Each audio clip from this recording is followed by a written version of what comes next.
जब इस दुनिया में इंसानों का नामो निशान तक नहीं था, हर तरफ सिर्फ खामोशी थी, ना कोई जानवर, ना कोई जिंदगी का निशान। उस वक्त एक दिन अल्लाह रब्बुल आलमीन ने अपने तमाम फरिश्तों को हुक्म दिया, ऐ मेरे फरिश्तों, मेरे अर्श अजीम के करीब सब इकट्ठा हो जाओ। अल्लाह रब्बुल आलमीन का हुक्म मिलते ही बेहिसाब फरिश्ते रोशनी की तरह चमकते हुए उस जगह हाजिर हो गए। तब अल्लाह ताला ने फरमाया, मैं जमीन पर अपना एक नुमाइंदा भेजना चाहता हूं। यह सुनकर फरिश्ते हैरान हो गए। उनकी पेशानियों पर सवाल थे और दिलों में तज्जुब। उन्होंने अदब से अर्ज किया, ऐ हमारे परवरदिगार, क्या आप ऐसी मखलूक को जमीन पर भेजना चाहते हैं जो वहां फसाद करेगी, खून खराबा मचाएगी? हालांकि हम तो हर वक्त आपकी तस्बीह और इबादत में मशगूल रहते हैं, फिर नया खलीफा बनाने की क्या जरूरत है?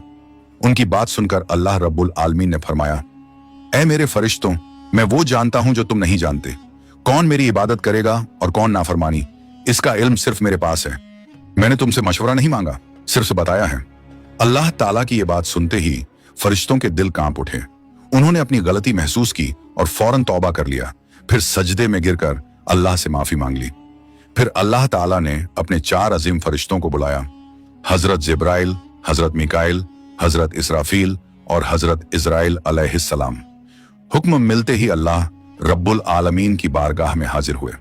सबसे पहले अल्लाह ने हजरत जिब्राइल अलैहिस्सलाम को हुक्म दिया, ऐ जिब्राइल, जमीन पर जाओ और वहां से एक मुट्ठी मिट्टी लेकर आओ, जिससे मैं अपना खलीफा पैदा करूंगा। हजरत इजराइल अलैहिस्सलाम जमीन पर तशरीफ लाएं और मिट्टी उठाने लगे, मगर मिट्टी रोने लगी। गिड़गिड़ा कर बोली, ऐ जिब्राइल, मुझे कहां ले जा रहे हो? जिब्राइल अलैहिस्सलाम ने फरमाया, मैं तुम्हें अल्लाह के पास ले जा रहा हूं। वो तुमसे एक ऐसी मखलूक पैदा करेंगे जो जमीन पर उनका नुमाइंदा होगी। ये सुनते ही मिट्टी और ज्यादा रोने लगी और बोली, ऐ जिब्राइल, मुझे मत ले जाओ। मुझसे जिन इंसानों को पैदा किया जाएगा वो अल्लाह की नाफरमानी करेंगे। फिर जब अल्लाह का अजाब उतरेगा तो मैं भी तो उनके जिस्म में रहूंगी। वो अजाब मुझे भी झेलना पड़ेगा और अल्लाह के अजाब को सहने की ताकत मेरे पास नहीं है। मेरी तरफ से अल्लाह से माफी मांग लेना। मिट्टी की यह दर्द भरी पुकार सुनकर हजरत जिब्राइल अलैहिस्सलाम खाली हाथ वापस लौट आए और अल्लाह के दरबार में जाकर पूरी बात बयान कर दी। फिर अल्लाह ताला ने हजरत मिकाइल अलैहिस्सलाम को भेजा। वो भी जमीन पर तशरीफ लाएं, मगर मिट्टी ने उसी दर्द से फरियाद की और मिकाइल अलैहिस्सलाम भी खाली हाथ लौट आए।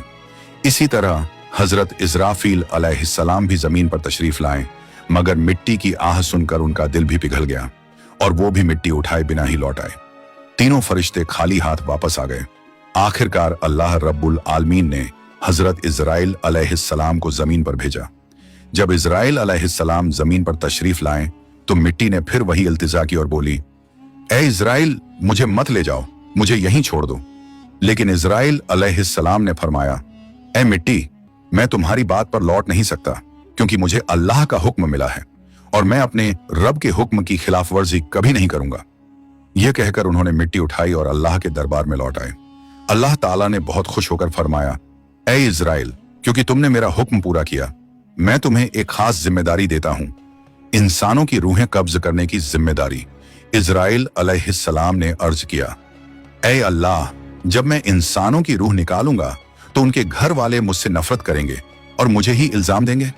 अल्लाह ताला ने फरमाया, तुम फिक्र मत करो, हर मौत के लिए मैं अलग अलग सबब बना दूंगा।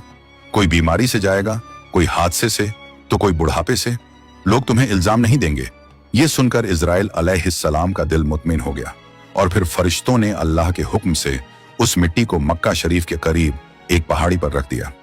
बरसात की बूंदों से वो मिट्टी भीगती रही, धूप से सूखती रही और यूं कई साल गुजर गए। आखिर अल्लाह की कुदरत से उसी मिट्टी से हजरत आदम अलैहिस्सलाम का पुतला बन गया। अल्लाह ने फरिश्तों को हुक्म दिया, इस जिस्म को जन्नत में ले जाओ। फरिश्तों ने अदब से हुक्म माना और आदम अलैहिस्सलाम के जिस्म मुबारक को उठाकर जन्नत में ले गए और फिर लंबे अरसे तक वो जिस्म वहीं पड़ा रहा, बिना रूह के, बिल्कुल बेजान।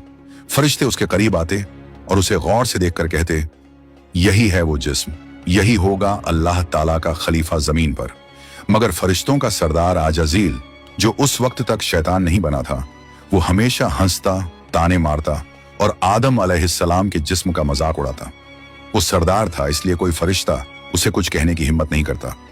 फिर अल्लाह रब्बुल आलमीन ने अपने चारों अजीम फरिश्तों हजरत जिब्राइल, हजरत मिकाइल, हजरत इजराफील और हजरत इजराइल अलैहिस्सलाम को बुलाया और फरमाया, ऐ मेरे फरिश्तों, तुम अर्श अजीम पर जाओ और वहां से आदम अलैहिस्सलाम की रूह लेकर आओ, फिर उसे उनके जिस्म में दाखिल कर दो।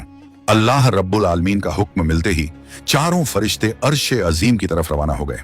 उन्होंने आदम अलैहिस्सलाम की मुबारक रूह को कीमती हीरे जवाहरात से सजे एक खूबसूरत प्याले में रखा और अदब के साथ उनके जिस्म के पास ले आए। उस वक्त आसमान के तमाम फरिश्ते खुशी से झूम उठे। हर तरफ नूर ही नूर था। सब मिलकर उस पाक मौके में शरीक हुए। लेकिन वही अजाजील, जो बाद में इब्लीस बना, अल्लाह के इस फैसले से बिल्कुल खुश नहीं था। उसके दिल में तकब्बुर की चिंगारी सुलगने लगी थी। फिर अल्लाह ताला ने हुक्म दिया, ऐ आदम, अब रूह तेरे जिस्म में दाखिल हो जाए। और बस उसी लम्हे आदम अलैहिस्सलाम की रूह उनके जिस्म मुबारक में दाखिल कर दी गई। जैसे ही रूह ने जिस्म को छुआ, उनके अंग अंग में जान दौड़ गई। उनकी आंखें खुली, हाथ पांव हिले और जिस्म जिंदा हो गया। धीरे धीरे वो उठकर बैठ गए और उनकी जबान से पहली सदा निकली, अल्हम्दुलिल्लाह। ये लफ्ज सुनकर अल्लाह रब्बुल आलमीन बहुत खुश हुए। आदम अलैहिस्सलाम ने अपनी पहली नेमत मिलने पर शुक्र अदा करने के लिए 2 रकत नमाज अदा की। जब उनकी नमाज मुकम्मल हुई तो हीरे जवाहर और सोने चांदी से सजा एक खूबसूरत तख्त लाया गया। अल्लाह के हुक्म से हजरत आदम अलैहिस्सलाम उस तख्त पर बैठ गए और फरिश्ते चारों तरफ इज्जत और मोहब्बत से झुके हुए थे। फिर अल्लाह ताला ने फरमाया, ऐ मेरे फरिश्तों, आदम को इज्जत दो और उन्हें सजदा करो। अल्लाह का हुक्म मिलते ही करोड़ों फरिश्ते सजदे में गिर पड़े। हर तरफ नूर का सैलाब फैल गया। जब फरिश्तों ने सजदे से सिर उठाया तो देखा सिर्फ अजाजील खड़ा रह गया। बाकी सब आदम अलैहिस्सलाम को सजदा कर चुके थे, मगर अजाजील के चेहरे पर नफरत और घमंड साफ झलक रहा था। तब अल्लाह ताला ने अजाजील की तरफ रुक करके फरमाया, ऐ अजाजील, तूने मेरा हुक्म क्यों नहीं माना? अजाजील ने घमंड भरे लहजे में कहा, आपने आदम को मिट्टी से पैदा किया और मुझे आग से बनाया। आग की फितरत तो ऊपर उठने की है और मिट्टी की फितरत नीचे गिरने की। तो अगर किसी को सजदा करना चाहिए तो आदम को मुझे करना चाहिए। अजाजील की यह बात सुनकर अल्लाह रब्बुल आलमीन का गजब भड़क उठा। अल्लाह ने फरमाया, ऐ नाफरमान, तू यहां से निकल जा। तूने मेरा हुक्म नहीं माना। आज से तू हमेशा के लिए लानत और सज्जा का हकदार बन गया। बस उसी वक्त जो कभी फरिश्तों का सरदार था, वो लानत के साथ इब्लीस और शैतान बन गया। जब उसे जन्नत से निकाला गया तो वो रोने लगा और कहने लगा, ऐ अल्लाह, मैंने कितने अरसे तक तेरी इबादत की है, फरिश्तों को सिखाया है, तेरी खिदमत की है, तो तेरी रहमत से कुछ मांगना चाहता हूं। मेरी इल्तिजा कबूल कर ले। अल्लाह ताला ने फरमाया, क्या चाहता है तू? शैतान बोला, ऐ मालिक, मुझे कयामत तक की जिंदगी अता कर दीजिए। अल्लाह ने फरमाया, ठीक है, तुझे कयामत तक की जिंदगी दे दी जाएगी। फिर शैतान ने कहा, ऐ मालिक, आज जिस बनी आदम की वजह से मैं जन्नत से निकाला गया, उनके जिस्म, उनकी रगों में मैं दाखिल हो सकूं, ये ताकत मुझे अता कर दीजिए। अल्लाह ताला ने फरमाया, तुझे ये ताकत दी जाती है, लेकिन सुन ले ऐ शैतान, तू मेरे बंदों को धोखा दे सकता है, उन्हें गुनाहों में गिरा सकता है, लेकिन अगर मेरा कोई बंदा तौबा करेगा तो मैं उसके तमाम गुनाह माफ कर दूंगा और मेरे खास बंदों को तू कभी नुकसान नहीं पहुंचा पाएगा। और फिर शैतान को लानत देकर जन्नत से निकाल दिया गया। इसके बाद अल्लाह के हुक्म से हजरत आदम अलैहिस्सलाम का तख्त जन्नतुल फिरदौस में ले जाया गया। वहां आदम अलैहिस्सलाम को पूरी आजादी दी गई कि वो जन्नत की तमाम नेमतों का लुत्फ उठाएं, घूमें फिरें, खाएं पिएं। मगर आदम अलैहिस्सलाम का दिल किसी चीज की तरफ नहीं झुका। वो तन्हा बैठे इबादत करते रहते। उनके चेहरे पर एक गहरी उदासी थी। अल्लाह ताला को आदम अलैहिस्सलाम की ये हालत मालूम हुई तो उन्होंने हजरत जिब्राइल अलैहिस्सलाम को आदम अलैहिस्सलाम के पास भेजा। जिब्राइल अलैहिस्सलाम उनके पास तशरीफ लाए और मुस्कुराकर बोले, ऐ आदम, जन्नत तुम्हें कैसी लग रही है? इस पर हजरत आदम अलैहिस्सलाम ने जवाब दिया, ऐ जिब्राइल, यहाँ सब कुछ अच्छा है, चारों तरफ सुकून और नेमतें हैं, हर चीज काबिल तारीफ है, लेकिन दिल में एक अजीब सी कमी महसूस होती है जिसे मैं बयान भी नहीं कर पा रहा। जिब्राइल अलैहिस्सलाम मुस्कुराए और बोले, हाँ आदम, मैं जानता हूं, अल्लाह ने मुझे इसी मकसद से भेजा है। फिक्र मत करो, बहुत जल्द तुम्हारी ये कमी पूरी कर दी जाएगी। ये कहकर हजरत जिब्राइल